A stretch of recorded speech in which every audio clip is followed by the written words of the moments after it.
Ok, Primera de Corintios capítulo 5, versículos del 1 al 13.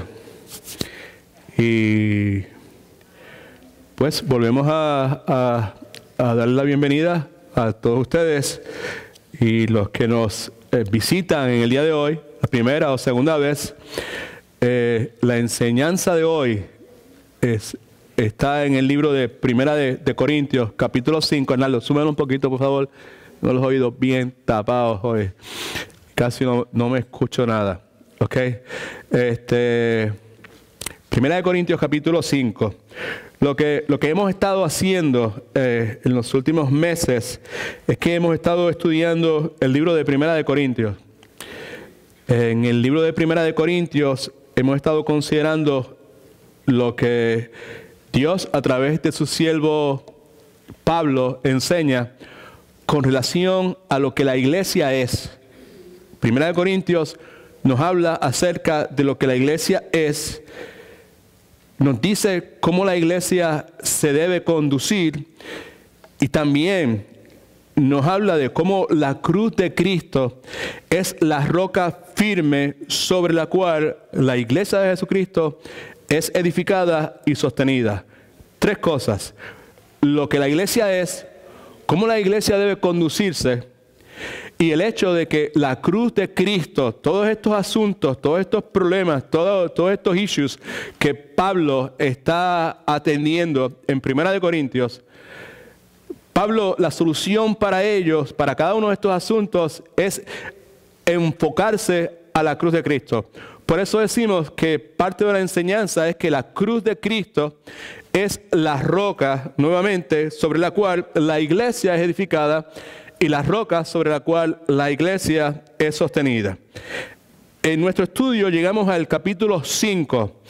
El capítulo 5 de Primera de Corintios es un capítulo muy, muy interesante y un capítulo muy pocas veces atendido, muy pocas veces enseñado, muy pocas veces predicado. Y la razón por la cual esta porción bíblica posiblemente hoy sea la primera vez que algunos de ustedes escuchan una enseñanza sobre eso, es porque esta porción bíblica, capítulo 5 de Primera de Corintios, trata del asunto de la disciplina en la iglesia.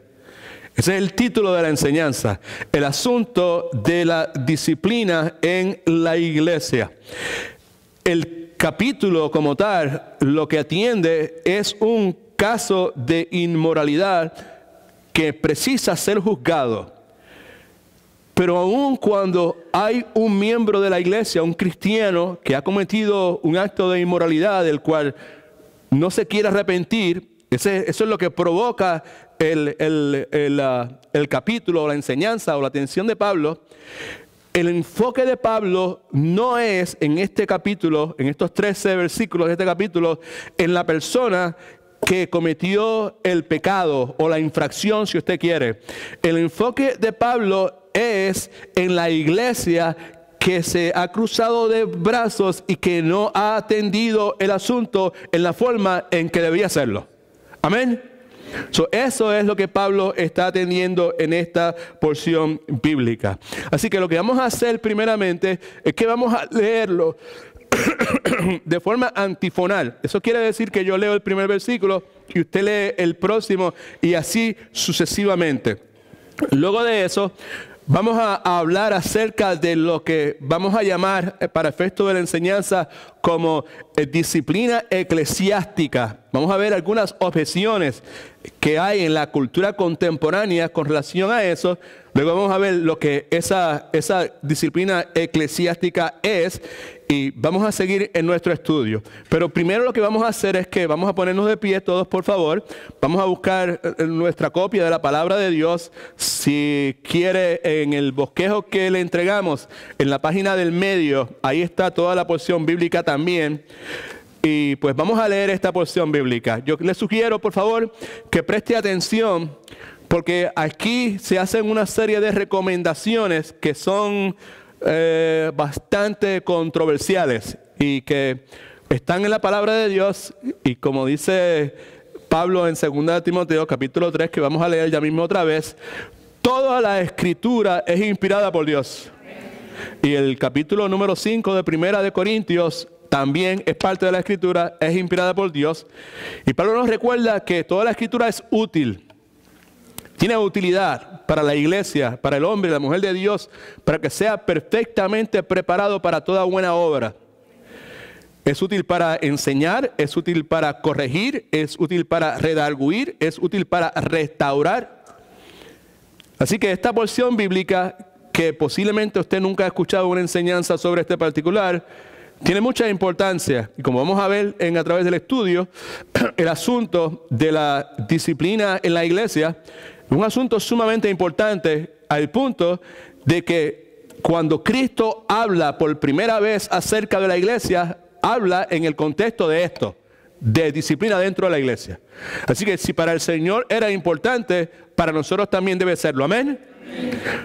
Yo leo el primer versículo y ustedes pues me siguen como ya dijimos. Primera de Corintios capítulo 5, versículos de 1 al 13, en el nombre del Padre, del Hijo y del Espíritu Santo. Dice la Escritura: se ha sabido que hay entre vosotros fornicación, y fornicación cual ni aún se nombra entre los gentiles, a tal extremo que alguno tiene a la mujer de su padre.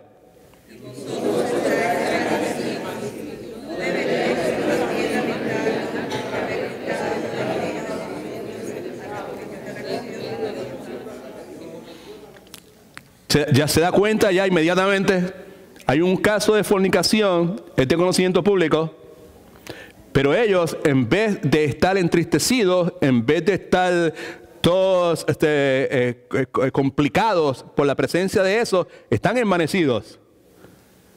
Ese es el problema que Pablo está atendiendo. No necesariamente la persona que cometió el acto inmoral, sino la actitud, la respuesta de la iglesia a eso dentro de la iglesia. Amén. Don't miss that. Es importante, ¿ok? Dice versículo 3. Ciertamente, yo, como ausente en cuerpo, pero presente en espíritu, como si estuviera presente, he juzgado ya al que tal cosa ha hecho.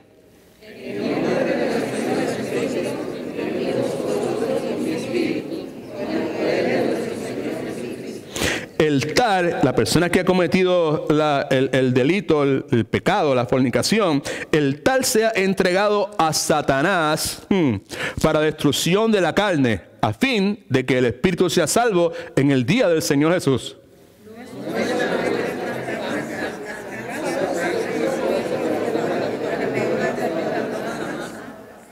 ¿Acaso no sabéis que una manzana podrida echa a perder todo el barril? Versículo 7. Limpiaos pues de la vieja levadura para que seáis nueva masa, como sois, como ya son, sin levadura, porque nuestra Pascua, que es Cristo, ya fue sacrificada por nosotros.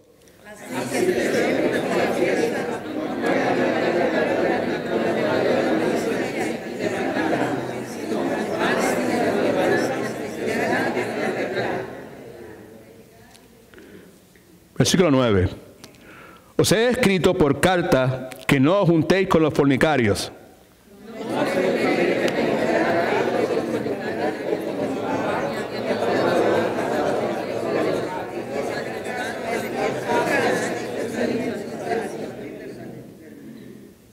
Más bien os escribí para que no os juntéis con ninguno que, llamándose hermano, sea fornicario, avaro, idólatra, maldiciente, borracho o ladrón. Con él tal ni aun comáis.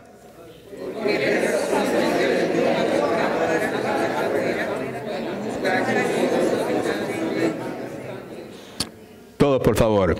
A los que están fuera, Dios os juzgará.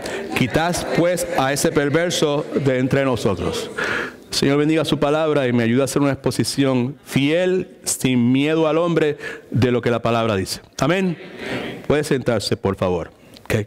Now, sin lugar a dudas, esta porción bíblica, este pasaje, contiene un montón de cosas, perdone que use esa frase tan común, ¿verdad? Es un montón de cosas que en la cultura de hoy, y en especial también en la cultura eclesiástica quiere decir la cultura de la iglesia, right? Disciplina eclesiástica es disciplina dentro de la iglesia, ¿okay? Contiene un sinnúmero de cosas que en la cultura afuera de la iglesia y aún en la cultura de la iglesia provocan toda clase de preguntas. Hay unas frases aquí, hay unos señalamientos aquí que sin duda provocan preguntas de aquellos que los escuchan. Por ejemplo, hay una frase aquí, o hay un señalamiento aquí, o hay un pronunciamiento aquí que dice, esa persona que hizo esto, Pablo dice, saquen a ese pecador de la iglesia.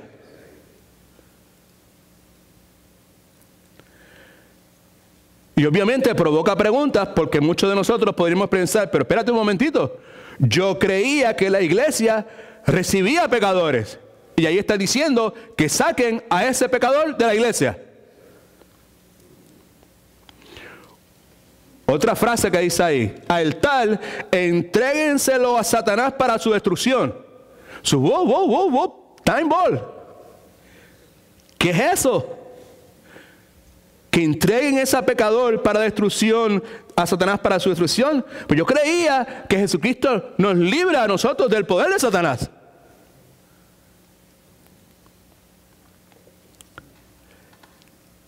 Después dice, no se asocien con los fornicarios, que quiere decir, no se asocien con la gente sexualmente inmoral. Y va más específico, no se asocien afuera o adentro de la iglesia. Más todavía, ni siquiera se tomen un café al lado de esas personas.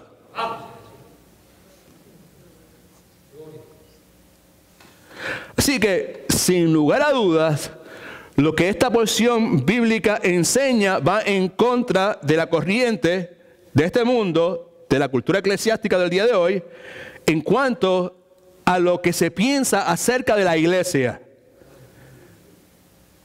Como resultado, esta porción bíblica, este pasaje, por lo regular, es ignorado en la cultura de la iglesia del día de hoy. Muy pocas veces usted se va a encontrar una enseñanza, alguien predicando sobre este asunto. Así que lo primero que vamos a hacer es que vamos a ver unas objeciones contemporáneas con relación al asunto de la disciplina eclesiástica, la disciplina de la iglesia. Vamos a ver esas objeciones y al mismo tiempo vamos a ver cuál es la respuesta bíblica, qué es lo que dice la Biblia con relación a eso. Amén. God is good. All the time.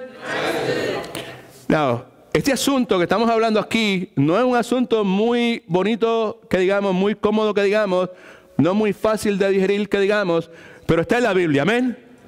By the way, tenemos que prestar atención porque la cuestión de la disciplina, no solamente la disciplina eclesiástica, pero la disciplina como tal es un asunto al cual nosotros le sacamos el cuerpo.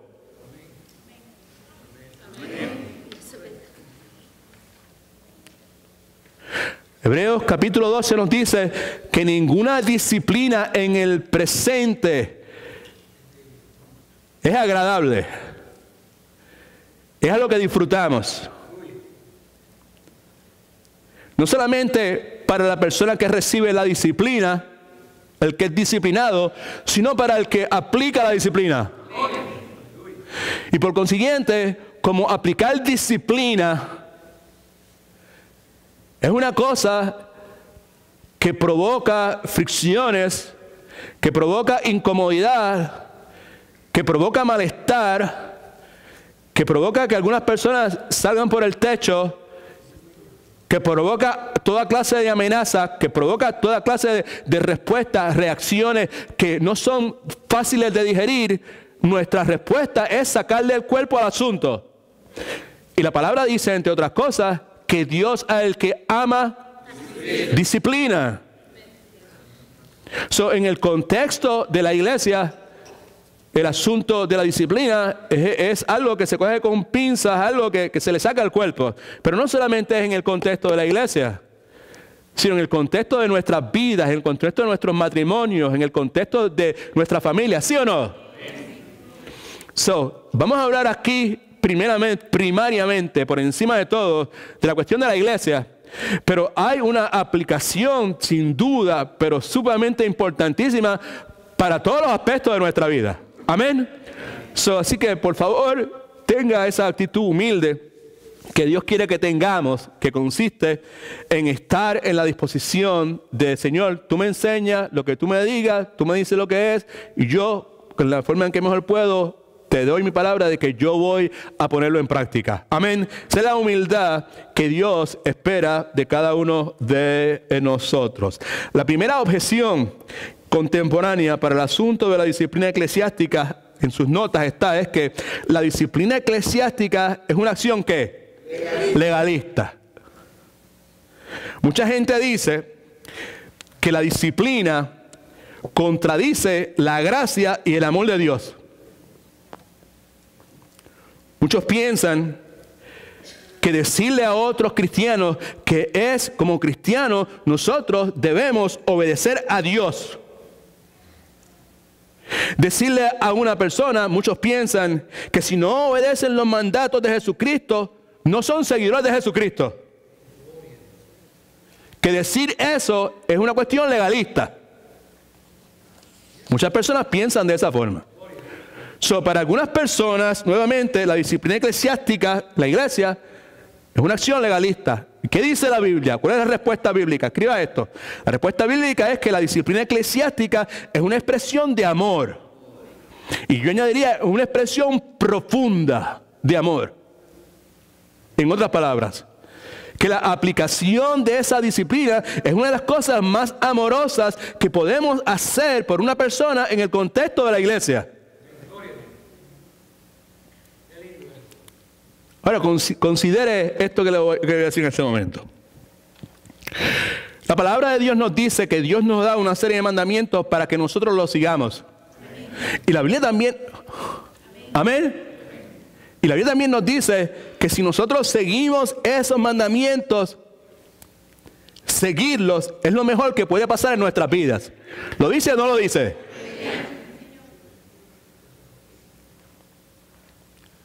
Si eso es de esa forma, si Dios nos ha dado una serie de mandamientos en su palabra y seguirlos es lo mejor, lo más provechoso, lo más beneficioso que puede suceder en la vida de una persona, de un cristiano, entonces cuando usted y yo vemos un hermano que se está apartando de los mandatos de Dios, caminando en pecado, si usted y yo amamos a ese hermano, obviamente nosotros vamos a hacer todo lo que podamos para que ese hermano regrese a la obediencia, ¿sí o no?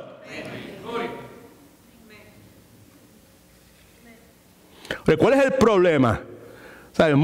La mayor parte de los cristianos saben eso, conocen eso. Conocen que los mandamientos de Dios son buenos, conocen que caminar en los caminos de Dios es lo mejor que puede pasar en la vida de una persona. Sin embargo, cuando se trata de ver a un hermano que está apartándose, que está caminando por donde no debe caminar, la respuesta no es ir donde él, la respuesta no es ir y buscar disciplinar a ese hermano, como la palabra de Dios enseña. El problema es, escuche por favor, que cuando se trata de la disciplina eclesiástica, al igual que en la mayor parte de los asuntos que tienen que ver con la iglesia de Jesucristo, la iglesia del día de hoy está confundida.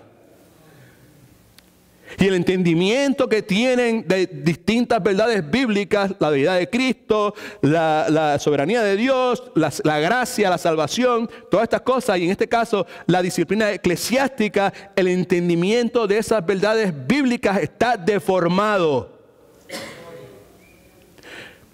Y eso en sí es un problema, pero la cosa se complica porque no solamente el concepto, la imagen, la idea que tienen está deformada, no es lo que la Biblia dice, sino que ellos no se dan cuenta que tienen un concepto, una idea deformada de ese asunto.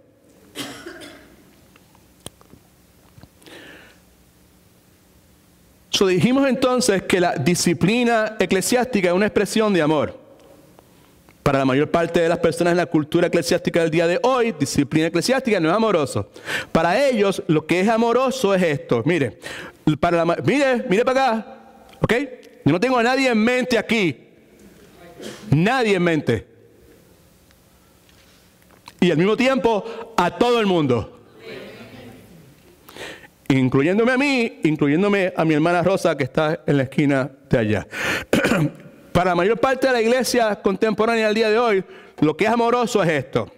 Es ver un hermano o una hermana extraviado en el pecado y decir, esa es su vida. Esa es su decisión. Esa es su responsabilidad. Lo que esa persona haga es entre ellos y el Señor. ¿Lo hemos escuchado, sí o no? Y no le voy a decir que le diga si lo hemos dicho, porque lo hemos dicho también. No, en la superficie, ese es su problema, esa es su vida. Lo que esa persona haga es entre ella y el Señor. Por encima, superficialmente, eso suena espiritual.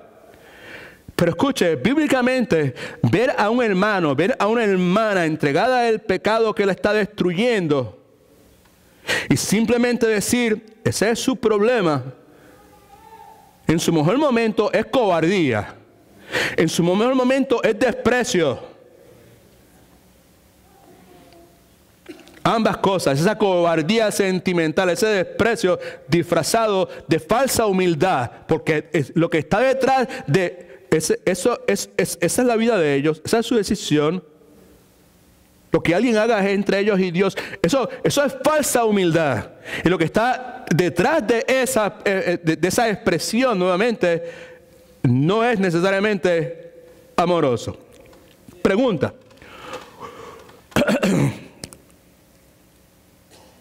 ¿Cuántos de ustedes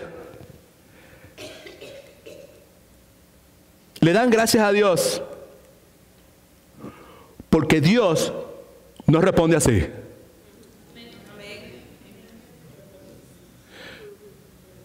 Cuando usted... ¿Estamos o no estamos? Porque bastantes cabezones que somos, bastantes tercos que somos, bastantes testarudos que somos.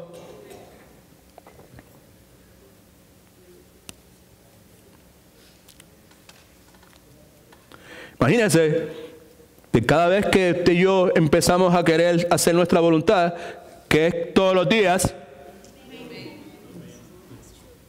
Dios dijera, esa es su vida, esa es su decisión, esa es su responsabilidad. La palabra enseña que el asunto de la disciplina es una idea motivada, idea de Dios, nuevamente, que es motivada por su amor. Por eso es que el pasaje que hemos hablado tantas veces, Hebreos 12:6, dice, porque el Señor, el Dios de la gloria, al que ama, ¿qué hace? Disciplina. Y azota a todo aquel que recibe por hijo. Es una indicación, la disciplina es una indicación de que somos parte de la familia de Dios. Amén. Es una indicación de que Dios nos ama. Y esa disciplina es buena porque dice la Escritura que en el momento presente nunca es agradable, pero eventualmente produce cosas gloriosas. Trae la justicia de Dios a nuestras vidas. ¿Cuántos alaban al Señor? Si algunos de ustedes dijeron, va, yo escogí la iglesia esta hoy, en el día de hoy, para hablarme de cuestiones de disciplina esta. Pero Dios es soberano. Amén. Ahora, si no somos cuidadosos, podemos terminar siendo legalistas.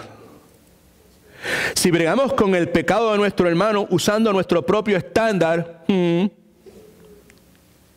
o teniendo la actitud incorrecta, podemos fácilmente terminar siendo legalistas. ¿Cuántos alaban al Señor?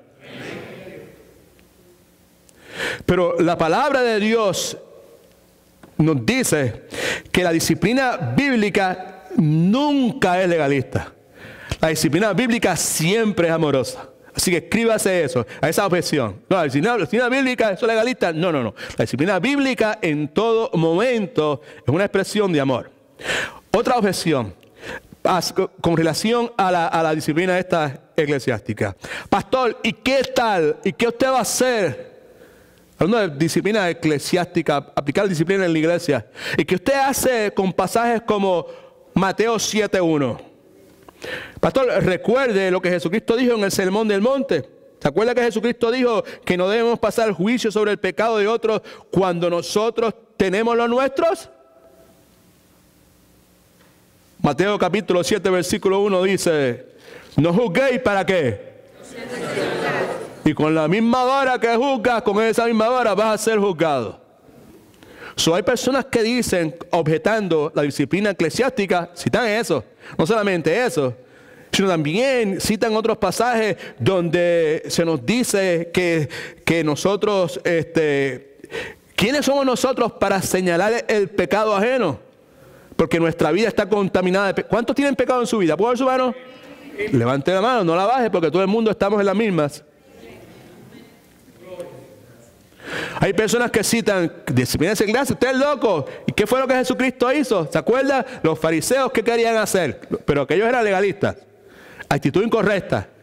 Querían apedrear a aquella mujer.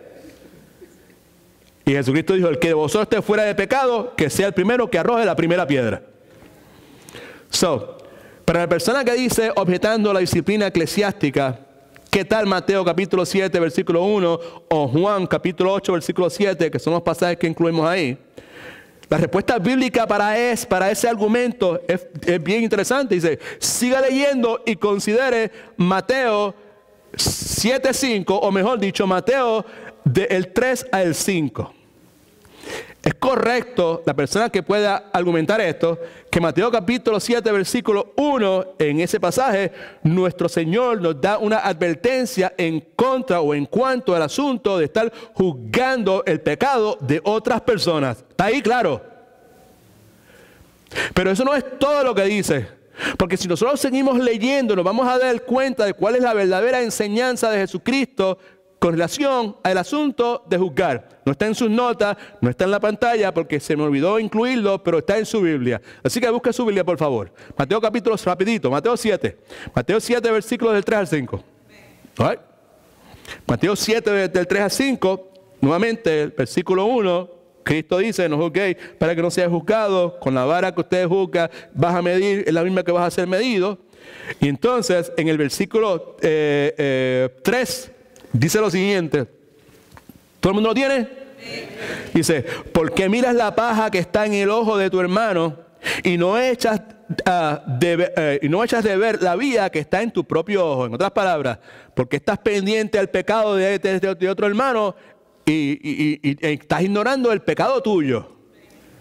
Versículo 4. ¿Y cómo le dirás a tu hermano, déjame sacar la paja de tu ojo cuando tienes la viga en el tuyo? En otras palabras, tú no estás preparado para poder ayudar a esa persona. Tú no estás preparado para cumplir con tu responsabilidad. Pero mira el versículo 5 lo que dice. Hipócrita, saca primero la viga de tu propio ojo. ¿Y qué dice después? Y entonces verás bien para hacer ¿qué? Para sacar la paja del ojo de tu hermano. Así que la verdadera enseñanza de Cristo en esta porción bíblica no es que no debemos jugar. Es que antes de ejercer nuestra responsabilidad de ayudar a un hermano que cae en pecado, es que primero debemos mirar en nuestro interior. No solamente mirar nuestro interior, sino con humildad examinar nuestra pureza. Eso es lo que quiere decir. Examina tu pureza, ver qué anda mal, qué está feo, qué está sucio. Confiesa, arrepiéntate, para que luego puedas ayudar a tu hermano a caminar puramente. Amén. La objeción de que no, Jesucristo dijo que no debemos ser juzgados. El que esté fuera de pecado, que tire la primera piedra, pues no, eso es simplemente parte de toda la enseñanza de Jesucristo con relación al asunto de juzgar. Así que podemos decir, sin temor a equivocarnos, que Jesucristo, alabado sea su santo nombre, nos asignó la responsabilidad de velar por nuestros hermanos. Pero entonces, lo que nos está diciendo, tú tienes yo tengo la responsabilidad de velar por Juan. Juan tiene la responsabilidad de velar por mí. Pero aquí lo que Cristo está enfatizando es el hecho de que precisamos asegurarnos que cuando ejercemos esa responsabilidad, lo hagamos correctamente. Por eso es preciso nosotros mirarnos interiormente y analizar la pureza de nuestras vidas. Amén. Para que entonces al momento de ayudar a nuestro hermano lo podamos hacer correctamente. Pero la responsabilidad de ayudar a nuestro hermano, sacarle la viga que tiene en el ojo, ayudarlo a él, es nuestra. No podemos obviarla, no podemos evitarla. Es parte del diseño que Cristo ha diseñado, perdón la redundancia, para cada uno de nosotros. Ahora, aplicación personal. Si alguno de ustedes, Señor me cuide, me proteja, pero si alguno de ustedes me ve caminando en pecado o siendo arrastrado por el pecado, yo les suplico por favor que no diga, dejen el pastor quieto, porque el que esté fuera de pecado, que tire la primera piedra. Don't say that. Si me ve a mí en pecado, si me ve a mí siendo arrastrado en el pecado, yo no quiero escuchar eso de usted. Lo que quiero escuchar de usted, lo que quiero ver es que si usted me ve a mí en pecado o arrastrado por el pecado, simplemente usted extiende su mano y me ayuda a salir del basurero. Usted extiende su mano y me dice, pastor, acuérdese, está en el basurero. Y ya usted sabe que es basurero. Y acuérdese que ya nosotros no somos chanchos. Amén. Así que si usted me ve en pecado o siendo arrastrado en el pecado, usted extiende su mano, usted me ayuda a salir del basurero, pero don't miss this part. Y en el proceso, deje que Dios utilice el asunto para santificar su propia vida. See how God works? I mean, es una cosa increíble. Así que de eso es precisamente lo que Mateo 7 y 1 Corintios 5:12 que leímos hace un momento está hablando. Otra objeción para la disciplina eclesiástica es, pastor, olvídese de ese asunto, porque si usted insiste en eso, la gente se irá de la iglesia. ¿Alguien por ahí dijo, eso es verdad? ¿Sí o no? ¿Sabes? No. ¿Quién dijo eso es verdad? Pues no, tranquila, porque eso es verdad. Right? Así que, ya lo hemos dicho, pero difícilmente usted se va a encontrar una iglesia que quiera tener como distintivo, lo hemos dicho otras veces, ¿verdad? O sea, un distintivo, un slogan, right? ¿Cómo se dice slogan en español? Un lema, tema, ¿verdad? ¿Sabes que no? En el día de hoy, las iglesias, las iglesias grandes, las iglesias que están en media, todas esas cuestiones, tienen su slogan, tienen sus temas. Bienvenidos a la primera iglesia bautista de Sanford, una iglesia que ama. Bienvenido a la primera iglesia presbiteriana de Toscahuila, una iglesia que alaba al Señor. Bienvenido a la iglesia pentecostal misionera de Altamonte, una iglesia que llena tus necesidades. Bienvenido a la iglesia bautista de Powers Drive, una iglesia donde todos son bienvenidos. Bienvenidos a la comunidad cristiana en sus pasos, una iglesia donde el pecador es disciplinado. Ay, padre, ¿eh? José, ¿qué hago? Rosa, Marcel, China, yo. Se va todo el mundo. Estamos, familia. Así que difícil encontrar una iglesia que quiera tener esto como distintivos. Y la verdad del caso, el punto que queremos enfatizar es que esa objeción que tienen muchas personas hasta cierto punto es correcta.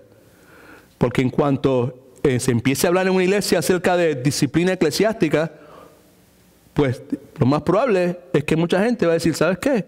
Nah, a mí no, yo me voy. ¿Right? Ahora, ¿cuál es la respuesta bíblica a eso, a que la gente se irá de la iglesia? ¿Qué va esto? La respuesta bíblica es que Dios es el que da crecimiento y mantiene el crecimiento de la iglesia. Esa es la respuesta. ¿Okay?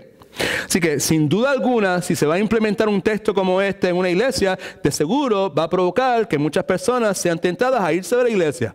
Pero entonces, en ese momento es que nosotros tenemos que pensar bíblicamente y recordar que el crecimiento de la iglesia no está en las manos de nosotros, está en las manos de Dios.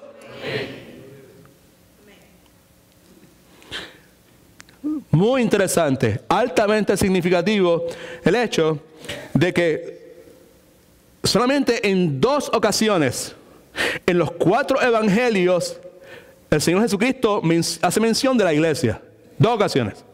La palabra iglesia sale de labios del Señor Jesucristo. La primera es en Mateo 16, donde Jesucristo establece la confesión fundamental de la iglesia en el comentario, la respuesta que hace Pedro, que vamos a bregar ya mismo. La otra vez es en Mateo 18, donde Jesucristo da instrucciones específicas a la iglesia. Ten sus notas, por favor. Mateo 18, versículos del 15 al 17. Mira lo que dice. Dice, por tanto, esta es la segunda vez. 2 veces nada más. Y una de ellas en el contexto de disciplina eclesiástica. Jesucristo dice, por tanto, pero ahora, si tu hermano peca contra ti, ve y ¿qué? Aplica disciplina, estando solos, tú y él solos. Si te oye, ¿qué quiere decir si te oye? Alguien levanta la mano y me dice, si te oye quiere decir si el qué, si qué.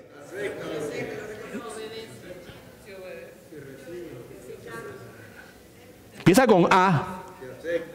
No, A-R-R. Y se arrepiente. ¿Sabes? Porque aceptar puede ser una cosa, arrepentirse es otra cosa distinta. ¿Sabes? Cuando dice aquí, si te oye, el escuchar, el oír ahí implica eso. En recibir y reconocer y arrepentirse. Si te oye, si se arrepiente, ha ganado a tu hermano. Lo ha rescatado.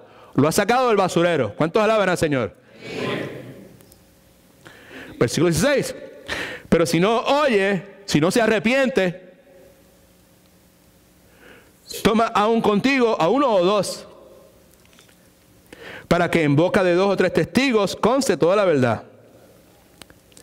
Si no los oye a ellos, si no se arrepiente, continúa con el proceso de la disciplina eclesiástica, dilo a la iglesia. En otras palabras, publícalo corporalmente como en una asamblea que ahora tenemos aquí. Y si no oye a la iglesia, si no responde a la iglesia, si no se arrepiente ante el clamor de la iglesia, tenlo por qué. Por gentil y publicano. Y de eso vamos a hablar ya mismito. Así que el punto que quiero enfatizar es que la instrucción inicial de Jesucristo, lo primero que Jesucristo, la primera instrucción que Jesucristo nos da con relación a la iglesia es con relación a este asunto de la disciplina eclesiástica. Lo que sin duda implica que el asunto es importante. ¿Amén? Amén. No es trivial. No es en una lista de 100 es 99 o 98. No, it's not. Puesto de otra forma, si esta verdad bíblica no es enfatizada, no es enseñada en el contexto de la iglesia de hoy, entonces estamos ignorando uno de los mandamientos específicos de Jesucristo para con su iglesia. Quiere decir que este asunto no es un asunto opcional. Es una práctica esencial para la iglesia. Right? Y la otra objeción, puede que haya más, pero estas son las 4 más comunes. Esta. Pastor, ok, está bien. La disciplina es amorosa, I give you that. Está bien. Jesucristo dijo que no juzguemos, pero lo que quiere es que no juzguemos incorrectamente. Porque da instrucción de que me saque la paja que tengo en el ojo y ya está, ¿verdad? Y si la gente se va, pastor, pues ni modo, porque aquí la cuestión del crecimiento, el sostenimiento de la iglesia, eso es la responsabilidad de Dios. Pero pastor, el problema es, tercero, es que nosotros no sabemos cómo practicar disciplina eclesiástica? You see that? La respuesta bíblica es, entonces, debemos aprender a hacerlo. Si no sabemos, debemos aprender a hacerlo porque es un mandamiento de Dios para nosotros. Amén. Now, comencé diciéndole lo poco probable es que algunos de ustedes hayan escuchado alguna enseñanza sobre este particular en una iglesia contemporánea, porque esto es cuco, esto le saca el cuerpo a todo el mundo. En mis años como pastor, del 92 para acá, yo he podido asistir a toda clase de conferencias, entrenamientos, seminarios pastorales. Y anoche me pasé un buen rato tratando de recordar. Un poco difícil ese ejercicio para mí en este momento de mi vida, pero hice mucho esfuerzo tratando de recordar. Y yo no recuerdo en ninguna de esas conferencias haber escuchado nunca a nadie nuevamente tratando con el asunto de la disciplina eclesiástica. I never heard that. Desde los main speakers, las sesiones que se dividían de los pastores. Y mira que por años, tuvimos como 12 años yendo a unas conferencias, todos los años, de 4 o 5 días, y nunca escuché a nadie hablando sobre este asunto. Pero precisamos aprender a ejercer nuestra responsabilidad. Leía lo que escribió un pastor hace muchísimo tiempo, en el siglo XVII, hace unos cuantos años, sobre particular. Se llama Richard Baxter, escocés. Lo que leí relataba un incidente que sucedió en un seminario, un taller que él estaba haciendo, no sé cómo le llamaban en aquel entonces, con un grupo de pastores. ¿Right? Estaba molestando a este grupo de pastores por la negligencia que ellos tenían con el asunto de la disciplina bíblica. ¿Right? Y lo que leí decía que del grupo de pastores escuchó una queja común, una queja que todo el mundo tenía. Y era esta. Dice, pastor, o Pastor Baxter, o hermano Richard, el problema es que nuestra gente no está preparada para eso. Y de seguro ellos no van a poder soportarlo. Entonces lo que decía después era la respuesta de este señor a lo que esa persona le dijeron. Mira lo que dijo. Y aquí me tocó a mí, lo escribí, puse aquí porque me tocó a mí bien profundo. Me dio bien adentro, bien personal. Lo que estaban ahorita en la clase que teníamos al final cuando oré, parte de mi oración fue darle gracias a Dios porque me había dado una segunda oportunidad y le pedí perdón nuevamente por haberle fallado. O sea, ¿me escuchó? Y usted dice, ¿qué habrá hecho? ¿Cuál fue el fallo? ¿Sabes? ¿Cuál fue la segunda oportunidad? Tiene que ver con esto. La respuesta del grupo de pastores a él fue, el problema es que nuestra gente no está preparada para eso. Y lo más probable es que ellos no puedan soportarlo.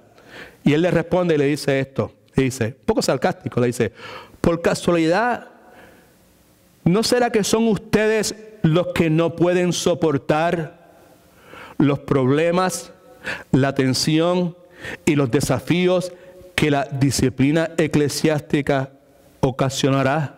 When I read that, rosa anoche, me quedé ahí frisado. Porque era como si me hubiese estado viendo a mí. Era como si el individuo hubiese visto un video de mis primeros años como pastor. Right? Cuando la iglesia estaba con los 400 miembros y todo ese montón de cosas, cuando yo leí eso dije, wow, culpable. Gracias, Señor, por tener misericordia de mí. El asunto no era de que la gente no está preparada para eso, de que la gente no podía soportarlo.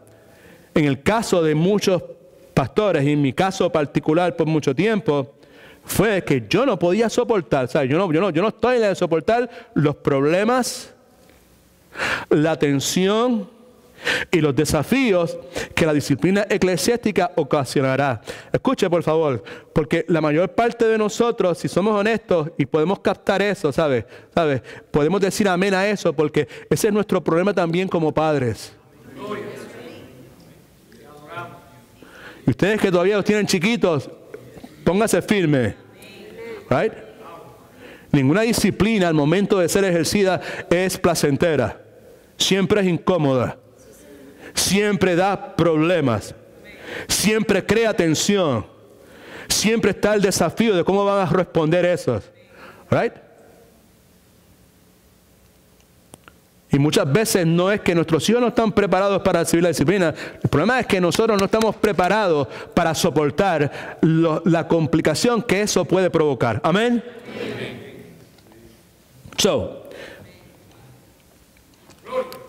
¿qué hacemos? Entender que como pastores, como padres, como todos, Jesucristo nos asignó una responsabilidad y nos asignó la responsabilidad de ejercer esa disciplina eclesiástica. Y si no sabemos, pues entonces debemos aprender cómo se hace y cuándo se hace. Amén. ¿Y qué hago? ¿Con qué cuento? Pues tienes lo que necesitas, lo tienes. Lo que necesitamos, alabado sea el nombre del Señor, lo tenemos. Lo tienen ustedes, lo tengo yo. El problema mío es que por mucho tiempo estuve más preocupado estuve más controlado por el temor del hombre que por el temor de Dios. Y el temor del hombre trae lazo. El temor del hombre encadena a uno. Y el temor del hombre no es el hombre del trabajo, no específicamente. El temor del hombre es cualquier hombre o cualquier mujer. Sea pastor, sea jefe, sea vecino, sea hijo, sea hija, sea padre, sea madre, sea quien sea.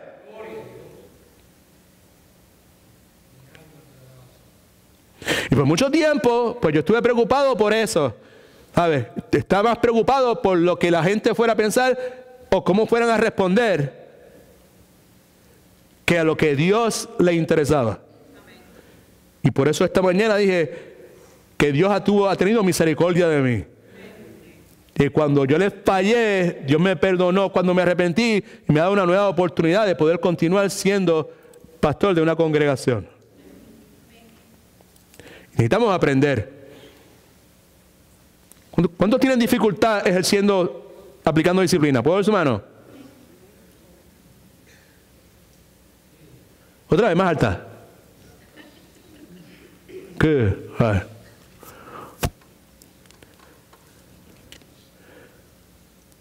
Palabra de Dios. En específico, libro de Proverbios.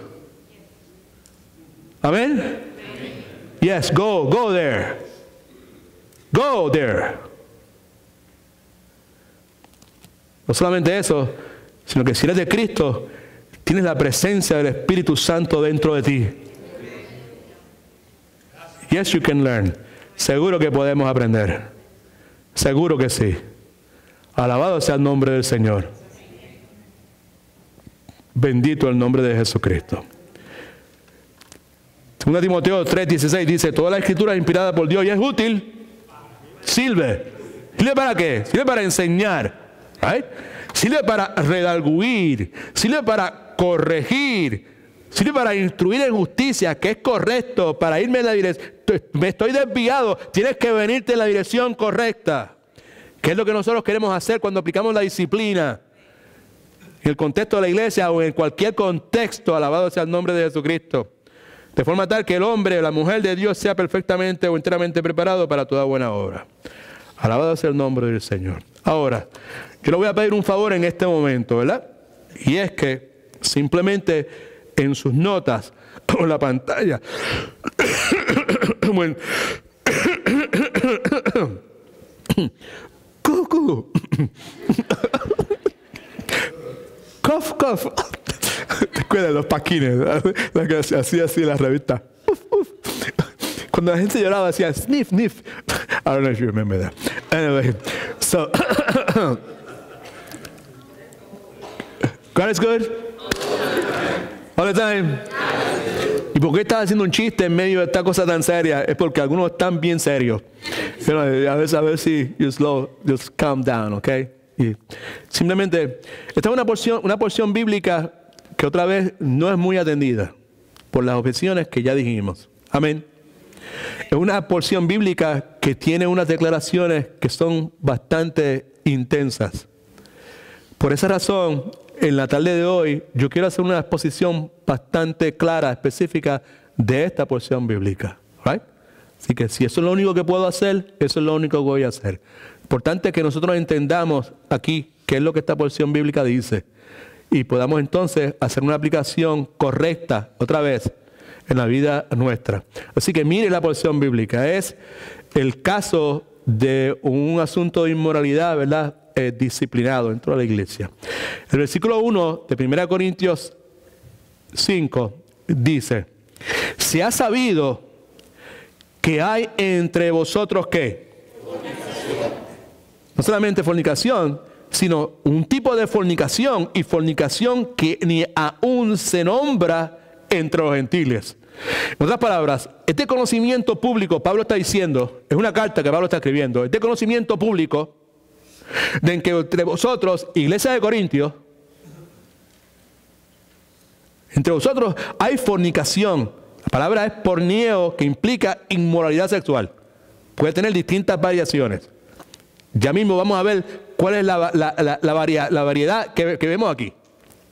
Dice, y esa fornicación, esa inmoralidad sexual, cual ni aún se nombra entre los gentiles, en otras palabras, que ni siquiera los gentiles, los que son cristianos, practican lo que ustedes están permitiendo que se practique en la iglesia. Porque, en caso que usted no lo sepa, en la ley romana era prohibido totalmente lo que ellos estaban practicando y aplaudiendo. ¿Y qué era lo que estaban practicando? ¿Qué nivel de inmoralidad era? ¿Qué era lo que estaba pasando? Dice, a tal extremo que alguno tiene la mujer de su padre. En otras palabras, estaba teniendo relaciones sexuales con su madrastra. En el contexto legal romano se conocía como incesto. ¿Right? Ese tipo de inmoralidad. Pero no es la única inmoralidad. Hay sexual, hay distintas manifestaciones de la misma. Versículo número 2. ¿Right? Dice, y vosotros son quiénes? ¿Son quiénes? ¿Quiénes? ¿Los cristianos de dónde? ¿De la iglesia de dónde? De Corintios. Y vosotros estáis envanecidos. Están arrogantemente dispuestos a excusar esa conducta. Ya sea porque se están, nuevamente, conceptos deformados de verdades bíblicas. En Cristo somos libres. Amén. Es probable que esas personas estaban arrogantemente excusando esa conducta porque se estaban acogiendo erróneamente al concepto. En Cristo somos libres. Aquí puede hacer cualquiera. En Cristo somos libres para hacer lo que nosotros querramos. Nos salvamos por gracia. O posiblemente ellos estaban dispuestos a excusar esa conducta como una expresión de amor cristiano, como pasa en el día de hoy. Amén. Pues esas personas están viviendo juntos así, pero el amor de Cristo, el amor cubrirá multitud de pecados. Right? Entonces, ese número de cosas que decimos. El punto es que Pablo está diciendo, y ustedes están envanecidos. Y le pregunta, ¿ustedes no deberían más bien lamentarlo? Lamentarlo quiere decir, ¿sabe? Censurarlo, ¿sabe? Decir, no, eso no está bien. Entristecerse por eso. Censurarlo privadamente y públicamente. ¿No es eso lo que ustedes deberían hacer? Y continúa diciendo, no solamente haberlo lamentado y haber quitado de en medio de vosotros al que cometió tal acción. ¿Qué quiere decir eso? Haber removido de la iglesia a esta persona que cometió tal infracción, porque obviamente esta persona, no es cuestión de que esa persona haya cometido esa inmoralidad sexual. El asunto es que la persona cometió la inmoralidad sexual y no se ha arrepentido. Y quiere continuar viviendo en comunión, en unión, en la coinonía de la iglesia, viviendo de una forma que es abiertamente contrario a lo que dice la palabra de Dios. Amén. ¿No debías más bien lamentarlo y haber quitado de medio de vosotros al que cometió tal infracción? Remover de la iglesia. Porque un poco de levadura, como vamos a leer ya mismo, echa a perder toda la masa. Removerlo de la iglesia y así limpiar la infección del pecado. Y nuevamente, ¿por qué removerlo de la iglesia? Porque la persona rehusaba arrepentirse de un pecado grotesco. Versículo 3.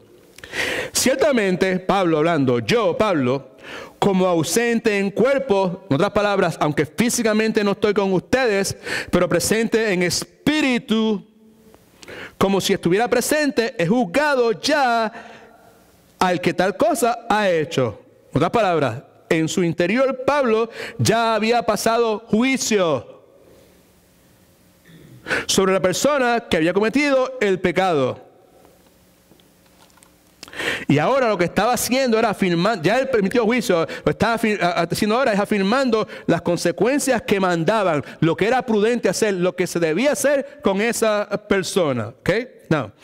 Ya Pablo, esto es lo que dice Pablo, ya yo pasé juicio sobre el asunto, es obvio, es claro, cometió tal cosa, teniendo relaciones con su madrastra, esos incestos, eso aún los gentiles dicen que es pecado. El libro de Deuteronomio está lleno de instrucciones con relación a eso, que lo llaman abominación, algo que Dios detesta. Si esta persona no hay mucho que pensar aquí, si no se ha arrepentido de lo que está haciendo, pues yo paso a juicio inmediatamente. Hay que hacer lo que la palabra de Dios dice. No se arrepiente, pues hay que eliminarlo. Pablo dice, ya yo pasé juicio y ahora a ustedes les toca también hacer lo mismo. Versículo 4. En el nombre de nuestro Señor Jesucristo, ¿qué quiere decir eso? Quiere decir en conformidad a la persona de Cristo y a la voluntad de Cristo, que son santas. Repita conmigo, la persona de Cristo y la voluntad de Cristo son santas. ¿Ay? Eso es lo que quiere decir. En el nombre de nuestro Señor Jesucristo, en conformidad con su persona y su voluntad, que son santas, Pablo dice, reunidos vosotros y mi espíritu, está hablando de reunirse dentro del contexto de la iglesia, y nuevamente espíritu, ahí hablé con mi actitud, con lo que yo pienso, con lo que yo siento, con el poder de nuestro Señor Jesucristo, reunidos vosotros y mi espíritu, con el poder de nuestro Señor Jesucristo, y poder, subraya poder, ahí quiere decir la autoridad, con la autoridad de nuestro Señor Jesucristo, en otras palabras, en base a la autoridad conferida por Cristo para bregar con pecado no arrepentido. Jesucristo, nuestro Señor y Salvador, habló específicamente, y ya lo leímos ahorita, quizás lo leamos más tarde si tenemos tiempo, en cuanto a cómo bregar con pecado no arrepentido. Y eso es lo que dice. En base a la autoridad conferida por Cristo, que Cristo nos ha dado a nosotros, para bregar con pecado no arrepentido, con personas que no se arrepienten de su pecado. Versículo 5. El tal, la persona que cometió esta inmoralidad sexual, sea entregado a Satanás. Quiere decir esto, quiere decir sea expulsado del compañerismo del culto y los hermanos. Quiere decir expulsado, entregarse a Satanás, quiere decir dejarlo al dominio de Satanás. Esto quiere decir dejarlo al mundo. El mundo es de Satanás. ¿Para qué? Para destrucción de la carne. Subraya eso. ¿Qué quiere decir eso? Quiere decir, para que la persona experimente el escarmiento divino que puede resultar, podría ser en enfermedad o en muerte. En otras palabras, se ha entregado a Satanás, se ha expulsado de aquí, no se quiere arrepentir, quiere insistir en mantener ese mismo tipo de conducta, no quiere confesar, no quiere arrepentirse, sáquenlo de aquí nuevamente, dejarlo del dominio de Satanás. No, pero hace un momento le dije al comienzo cuando leímos que cuando leíamos esta porción bíblica hay una serie de cosas que dicen aquí que son difíciles de procesar. ¿Sí o no? No, ¿por qué dice ahí se ha entregado a Satanás para la destrucción de la carne? Simplemente para que la persona pueda experimentar el escarmiento. Pregunta, ¿alguno de ustedes ha escuchado cuando era joven, no sé, en Puerto Rico se utiliza, dice, este muchacho no escarmienta? ¿Qué quiere decir eso? Que no aprende su lección. Amén. Y la idea nuevamente es que la persona no se quiere arrepentir, ¿sabe? No quiere confesar su pecado, pues simplemente hay que sacarlo para que escarmiente. Al experimentar nuevamente el escarmiento de Dios, la lección que le va a enseñar, la esperanza, como toda disciplina, la esperanza es que esa persona haga que se arrepienta. Alabado sea el nombre del Señor. ¿Right? A fin, nuevamente, de que el espíritu sea salvo en el día del Señor Jesucristo. ¿Por qué razón? Con ese de Job, siendo atacado por Satanás, y Satanás trae un montón de cosas a su vida, y una cosa que Dios le dice, toca quitarle todo lo que tú tienes, pero no me le toques el alma. Amén. ¿Por qué razón? Porque el alma del creyente le pertenece solamente al Señor y es para siempre. Alabado sea el nombre del Señor. Versículo 6. No es buena vuestra jactancia, right? En otras palabras, porque les había cegado, ¿sabes?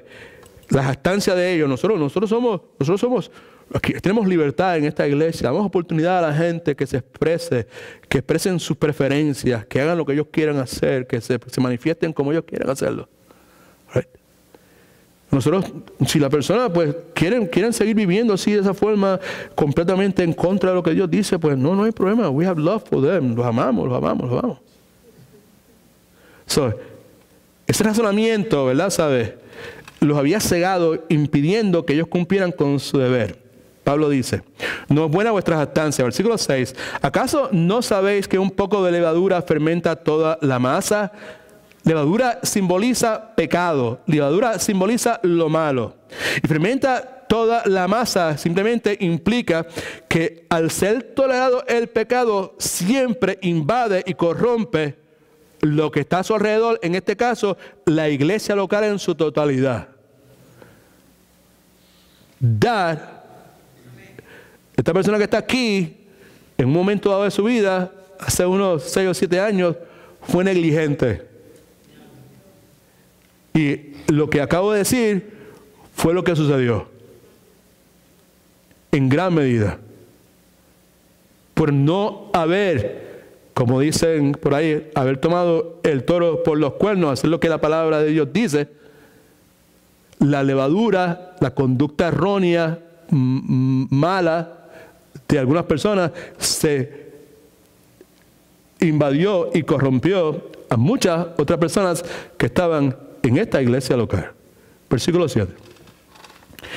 Dice, limpiaos, que quiere decir limpieza absoluta, quiere decir purificar, quiere decir purgar. La palabra purgante viene de ahí, en griego. Limpiaos, remover todo, pues de la vieja levadura, limpieza de la vieja levadura. Quiere decir todas las cosas pecaminosas de la vieja vida, incluyendo la influencia de miembros que pecan y no se arrepienten. That's what he's talking about here. Limpiaos, remuevan, saquen de ahí toda la vieja levadura para que seáis masa nueva. Pero mira lo que dice, nueva masa. Pero este es un juego de palabras muy interesante. Para que seáis nueva masa, pero ¿qué dice después? Como sois. Quiere decir, para que seáis nueva masa, pero dice, pero ya ustedes son nueva masa. What is that? Algunos de ustedes se preguntan, ¿qué es eso de levadura, masa, panadería, pan? ¿Qué? What is all this talking about? Right? Pues, te voy a explicar. Dice, para que seáis nueva masa como sois, sin levadura, porque nuestra Pascua, que es Cristo, ya fue sacrificada por nosotros. Right? Cuando dice sin levadura, quiere decir que la iglesia debe permanecer libre de levadura, libre de pecado, libre de mal, porque ya ha sido liberada del dominio del pecado. Esa liberación, la liberación nuestra, bendito Cristo, del dominio del pecado, fue realizada por el Cordero perfecto de la Pascua, que es el Señor Jesucristo, cuando murió por nosotros en la cruz del Calvario. We don't have time to go al Antiguo Testamento, a Éxodo y a buscar todas estas cosas, pero de eso es que está hablando. Versículo 8 continúa hablando de lo mismo, dice, así que celebramos la fiesta. Que esta fiesta, está hablando de la Pascua. En el caso de nosotros, mira lo que dice, así que celebramos la fiesta no con la vieja levadura, ni con la levadura de la malicia y la maldad, sino con panes sin levadura, de sinceridad y de verdad. Esa fiesta que habla ahí, para los que no conocen mucho de la Escritura, esa fiesta que está ahí, habla acerca de la Pascua. En el Antiguo Testamento. Y en el caso del Antiguo Testamento, el pueblo de Israel celebraba la Pascua, esa festividad, una vez al año. Nosotros, en el Nuevo Testamento, redimidos por la sangre de Jesucristo, que es el Cordero perfecto de la Pascua, alaba lo que Él vive. La fiesta la celebramos todos los días. Cada segundo de nuestra vida queremos estar bajo el control del Señor Jesucristo. Así que celebremos la fiesta, no con la vieja levadura, con la impureza, ni con la levadura de la malicia y la maldad. ¿Qué es eso? Malicia sugiere la disposición de hacer lo malo, que es la característica de la persona esta que está ahí, que está haciendo lo malo y que quiere seguir haciendo lo malo. Y la maldad se refiere a las acciones que dejan ver esa disposición. ¿Qué es eso? Esa persona es una persona llena de malicia y una persona llena de maldad. Tiene esa disposición y la disposición que tiene dentro de ellos se expresa en las cosas que está haciendo. La conducta que ha cometido, lo que está haciendo y el hecho de que no lo reconoce como pecado y no quiere arrepentirse de lo mismo. En vez de eso, sino que la celebremos con panes sin levadura, que quiere decir pureza. Si con vieja levadura quiere decir impureza, sin levadura quiere decir pureza. Y esa levadura, esos panes sin levadura, son panes de sinceridad y de verdad. Son sinónimos que implican la pureza de la nueva vida en el Señor Jesucristo. Alabado sea el nombre del Señor. Así que el creyente celebra una Pascua continua con un estilo de vida, debía haber dicho, libre del pecado. Versículo 9. Dice, os he escrito por carta, que había llegado anteriormente a la iglesia de ahí, de que no os juntéis con los fornicarios. Así que por medio de una carta previa, él había dado instrucciones de que rompieron vínculos con gente inmoral. That's what it is. Okay? Os he escrito por carta que no juntéis con los fornicarios. Pero mira ahora. No me refiero en general a todos los fornicarios del mundo, ni a todos los avaros del mundo y todos los ladrones del mundo o todos los idólatras del mundo, porque en tal caso os sería necesario salir ¿de dónde? Del mundo. Right? Sí, cuando dice no me refiero en general a todos los fornicarios del mundo, la clarificación que le está haciendo es que está hablando de los inconversos no creyentes, no cristianos. Yo no estoy hablando de eso, porque esos inconversos, esos no creyentes, esos no cristianos, como vamos a ver ya mismo, no son nuestra responsabilidad para emitir juicio sobre ellos. Esos son parte de nuestro campo misionero. Nuestra función para con ellos no es enjuiciar. Mire para acá todo el mundo, por favor, que tenemos esto bien al revés, patadas al revés.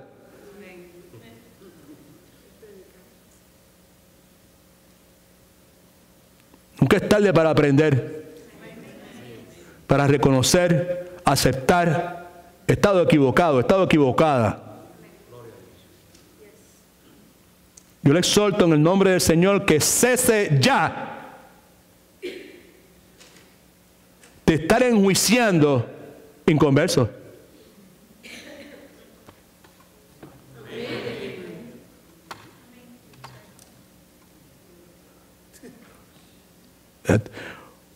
¿Será usted? Yo me dejo llevar por la Biblia. But that's what the Bible says. Y gran parte de nuestros conflictos emanan de ahí, de que no podemos discernir, establecer esa diferencia entre una cosa y la otra.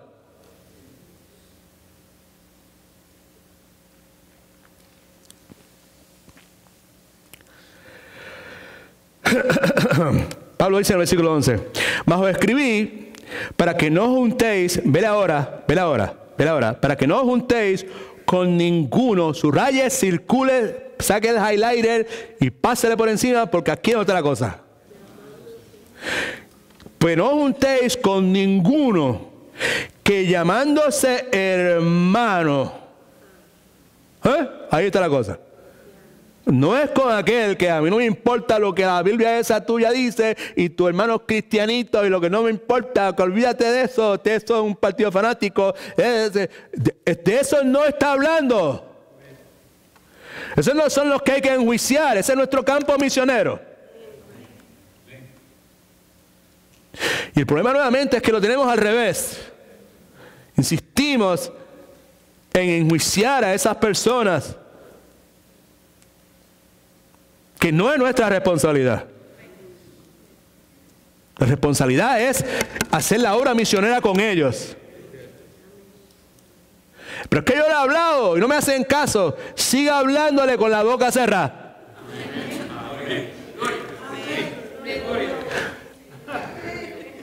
That's good, right? Praise the Lord. Yes, definitivamente. Yo sabía que algo bueno tenía que salir de esto. Que algo, por algún lado, algo bueno tenía que salir. Right? Okay. So dice, más bien os escribí para que no os juntéis con ninguno que llamándose hermano sea fornicario, avaro, idólatra, maldiciente, borracho, ladrón. Con el tal, subraya eso también, ni aún comáis. That's serio. ¿Cómo que es eso? Que ni aún comáis. Right? Okay. Lo que está diciendo es, todo aquel que afirma ser hermano en la fe, que rehúsa arrepentirse y abandonar un patrón constante de vida de pecado, es ese, llamándose hermano. Ese es. O sea, no, yo soy cristiano, yo soy hermano en la fe, pero yo no me voy a arrepentir, yo no voy a abandonar mi patrón de conducta, de pecado, ¿sabes? Que esto es constante en mi vida, esto es mi estilo de vida. Pues ese es que el que llamándose hermano, pues no, con ese no podemos juntar y ni siquiera debemos comer con esa persona. ¿Y por qué ni siquiera comer? Por esto. Porque en ese contexto el acto de comer juntos era una señal de aceptación. Era una señal de hermandad. Por eso dice, ni siquiera comáis juntos. Porque cuando yo comía con alguien, yo comía con Pedro, yo comía con Jaime aquí, pues quiere decir que Jaime y yo acepto a Jaime. La vida de Jaime, yo, lo que es Jaime, estamos en la misma, estamos en la misma cosa. Right? So, entonces, termina diciendo, con el tal no comáis, porque, mira ahora, ¿qué razón tendría yo para juzgar a los que están, ¿dónde? Subrayalo, todo el mundo. De eso que estoy hablando. Ahí es donde estamos metiendo la pata. ¿Qué razón tendría yo para juzgar a los que están afuera? Los que están afuera no están los que están afuera en el parking de la iglesia. Right? Los que están afuera ni siquiera son los que están, tú dices el mundo, los que están en el mundo, no. Los que están afuera es los que están afuera de la salvación de Cristo. Esos son. ¿Qué razón? A ver, la iglesia no ha sido colocada para enjuiciar los incrédulos que están fuera de la iglesia. Recordatorio de Pablo. Pero entonces dice, no juzgáis vosotros a los que están adentro. En otras palabras, no es vuestra responsabilidad conforme al mandato de nuestro Señor Salvador Jesucristo en Mateo 16, 18. Nuestro mandato a nosotros juzgar a los que están adentro. Si alguno peca contra tú, ve y háblale. Y si no te oye, ve y busca 2 o 3 más. Y si no escuchas 2 o 3 más, tráelo a la iglesia. Y si no se escucha, entonces sácalo y trátalo como un pecador y un publicano. That's what that means. Eso es lo que quiere decir. No juzguéis vosotros los que están adentro, a los que dicen... Otra palabra, nosotros hemos colocados para juzgar la conducta de los que dicen que son cristianos. That's what we're supposed to do. Versículo 3 dice, a los que están afuera, ¿qué pasa con ellos? Y si Dios los juzgará, eso quiere decir que nuestro trabajo para con ellos es que empieza con evangelizarlos. Exactamente. Nuestro trabajo con ellos es evangelizarlos. A los que están afuera, Dios los va a juzgar. Entonces dice, bien severamente, quitad pues a ese perverso de entre vosotros. Sometan pues a disciplina eclesiástica a esa persona que rehúsa arrepentirse. Right. Así que esta es la cuestión de la disciplina eclesiástica. Lo que nos resta ahora, ¿verdad?, es ver qué es. Right? Hay una responsabilidad aquí para con nosotros. ¿Qué es? ¿En qué consiste esta disciplina eclesiástica? ¿En qué no consiste? no consiste en tomar un grupo de hermanos, los más espirituales, 2 pastores con un diácono y aquel maestro de escuela bíblica, y juntarlo y convertirlo en una policía eclesiástica santa que está en una cacería de brujas velando a todos los hermanos a ver de qué pata cojea uno para traerlos delante de la iglesia, avergonzarlos delante de la iglesia. That is not.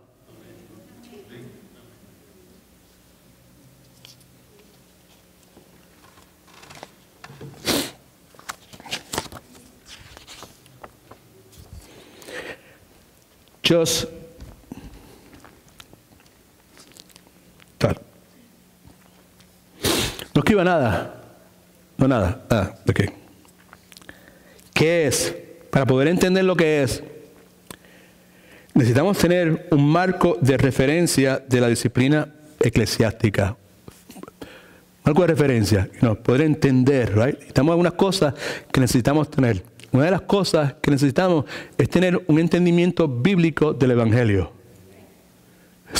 Tener un entendimiento, pero bíblico del Evangelio. No un entendimiento humano, ni bautista, ni pentecostal, ni presbiteriano. Un entendimiento bíblico del Evangelio. All right? Now.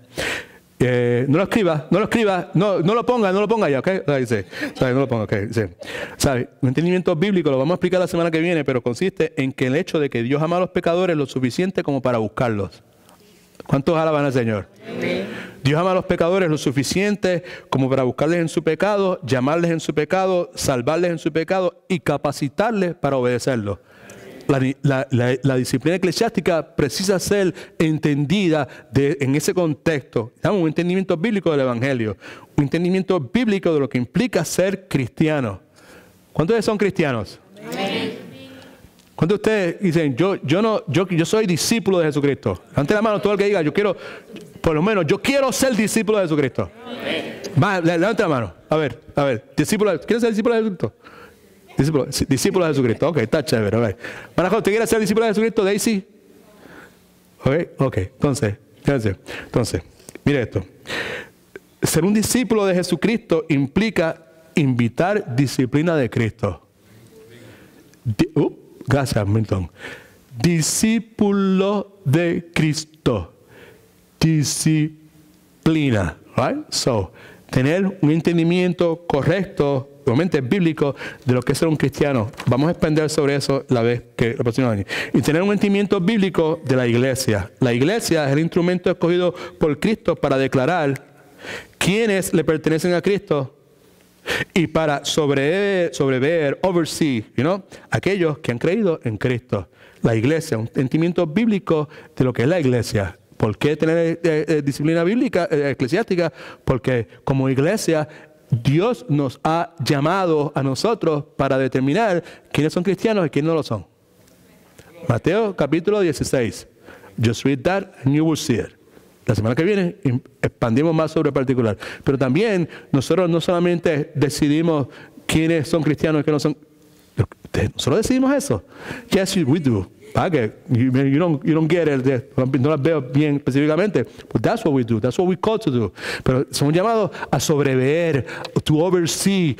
¿Cómo se dice oversee en español? Sobrever. Exactamente. Pues eso mismo.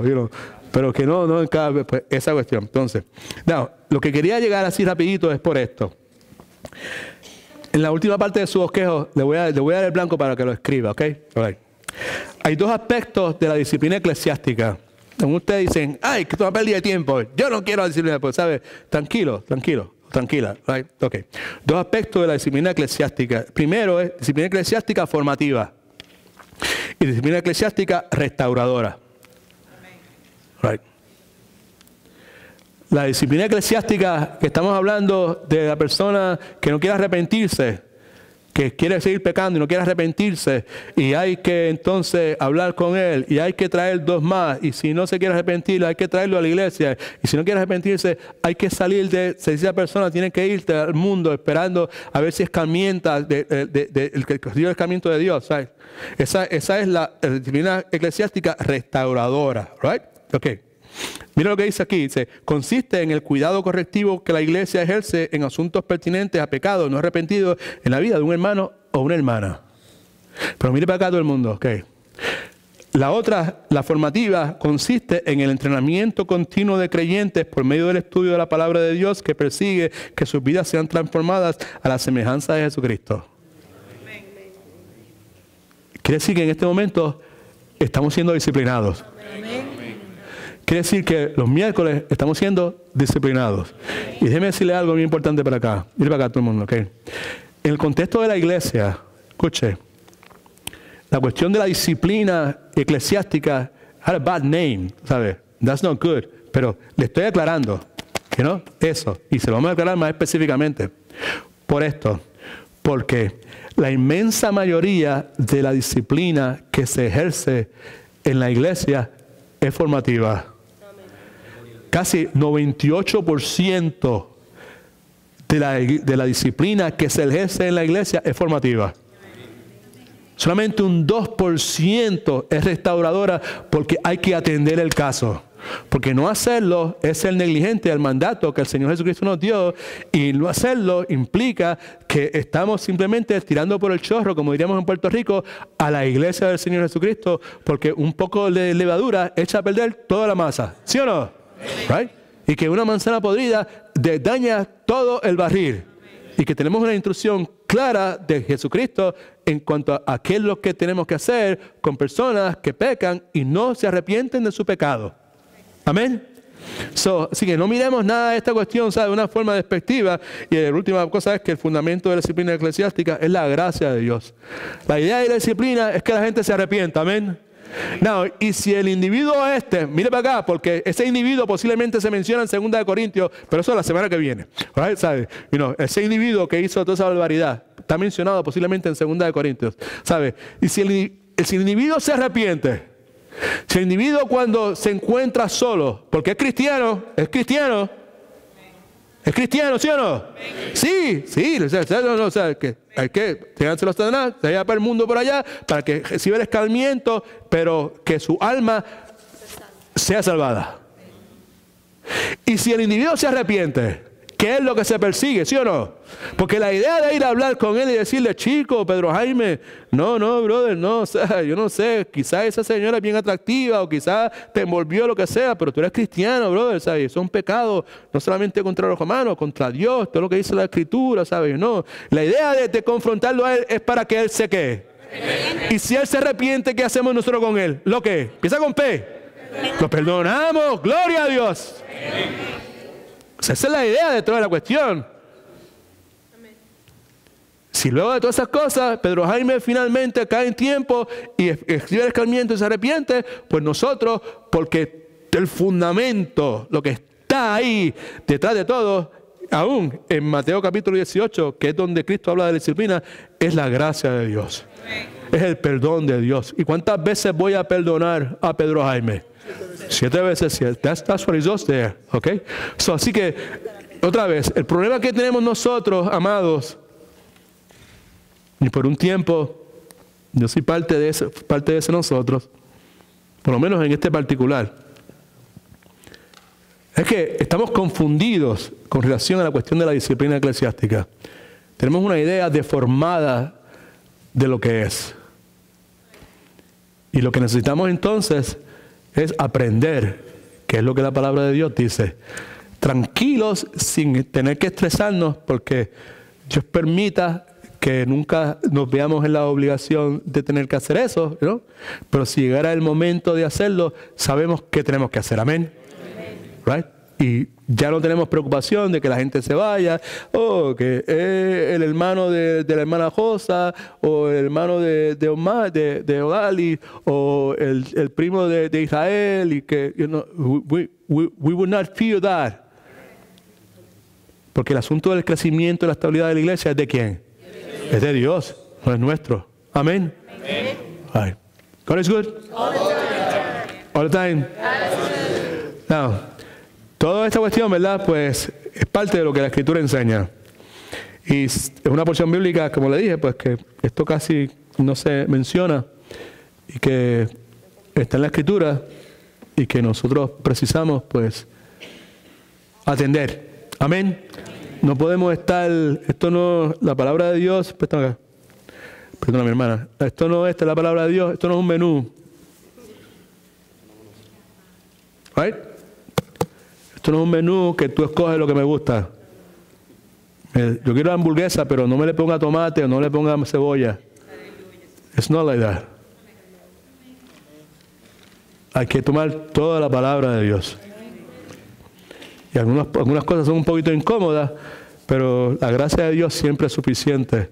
El amor de Dios, la misericordia de Dios. Y Dios es bueno y siempre es fiel. Alabado sea el nombre del Señor. Ok, so vamos a orar un momentito. Si alguien tiene alguna pregunta o lo que sea, pues sobre esto o cualquier otra cosa, pues se me puede acercar, y hablamos sobre el particular. El miércoles volvimos otra vez a la sesión de Matete. Venga temprano, este miércoles was packed, que es chévere, es bueno que esté así, no hay casi asiento de nadie, y pues por favor venga, ¿ok? ¿Sabes? Pues estamos bregando con así. Sí, traiga su donita en caso de que no haya pan como esta ocasión, hopefully. Yo voy a venir más temprano para asegurarme que hay pan. Ahora, pero venga, porque estamos hablando de la cuestión de la guerra espiritual y aquí todos estamos en una guerra espiritual. Inclusive en este momento, en este instante, ahora mismo, aquí en este lugar, algunos de los que están aquí están en medio de una guerra espiritual intensa. Ahora, lo que han escuchado, lo que su carne le dice, lo que ideas previas que han tenido, experiencias en iglesias donde los han tratado mal, toda clase de cosas, de Satanás, la carne suya, mía, todo eso. Así que lo que estamos hablando ahí, pues, es bien importante para nosotros, pues, poder experimentar la victoria que Jesucristo ganó por nosotros. Sus hijos, sean chiquititos, sean adolescentes, ellos no van a estar perdiendo su tiempo. Sus hijos están siendo enseñados también. Y si hay algo que usted precisa darle a sus hijos, es esa oportunidad. Right? Porque bastante basura está ahí afuera y bastante basura encuentran en los salones de clase de las escuelas públicas, en los baños de las escuelas públicas. Y bastante, si la guerra de nosotros es intensa, la de sus hijos es 1.000 millones de veces más intensa. Así que nosotros tenemos esa responsabilidad. No se enoje conmigo, ¿verdad? Yo no estoy tratando de darle por la cabeza, ¿verdad? Pero, ¿sabes? Esto no son opciones. Esto es una responsabilidad que tenemos que tomar, porque el tiempo para poder contribuir a la mente, al carácter de nuestros hijos, cada día que pasa es menos, es menos, es menos y es menos. Y como dicen en el país de algunos de nosotros, la calle está dura, es bien difícil. ¿Ok? Así que God is good. All the time. Un aplauso al Señor Jesucristo.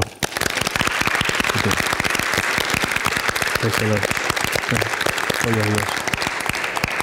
Padre, en el nombre de Jesús, gracias por el tiempo que nos has permitido pasar aquí. Aquí lo que falta es que nosotros te reconozcamos a ti en nuestros caminos, para que tú endereces nuestras veredas, Señor. Para que tú corones nuestros esfuerzos con éxito. Tú conoces lo que está dentro de cada uno de nosotros, tú conoces nuestras mentes, tú conoces, Señor, todos los issues estos que tenemos con nuestra carne, con nuestros egos, Señor. Tú sabes de qué pata cogíamos cada uno de nosotros. Lo que yo con humildad te pido es que seas firme con nosotros, Señor. Que expreses tu amor a través de disciplina, si es necesario, Señor. Que nos des una doble porción de tu gracia, Señor. Que abra los ojos de nuestro entendimiento.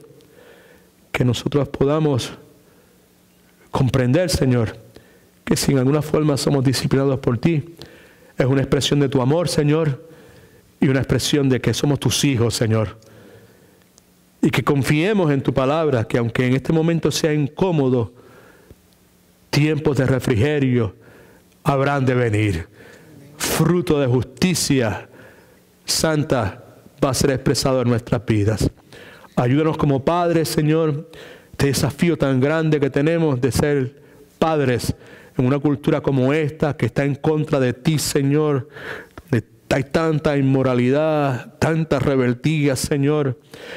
Padre, Señor, ten misericordia. Sabemos que tú la tienes, Señor, pero te pedimos más misericordia. Y báñanos con tu gracia, Señor. Y danos discernimiento, Señor, fortaleza espiritual para poder mantenernos firmes, Señor, y no claudicar, Padre Santo, con relación a tus verdades, a tus principios, Señor. Y que podamos expresar nuestro amor, Señor, siendo firmes y dando un buen ejemplo a nuestros hijos, Señor. Así que gracias nuevamente. Echamos toda nuestra carga, toda nuestra ansiedad sobre ti, porque tú te preocupas por nosotros. Gracias por amarnos y por favor, Señor Jesucristo, regresa pronto.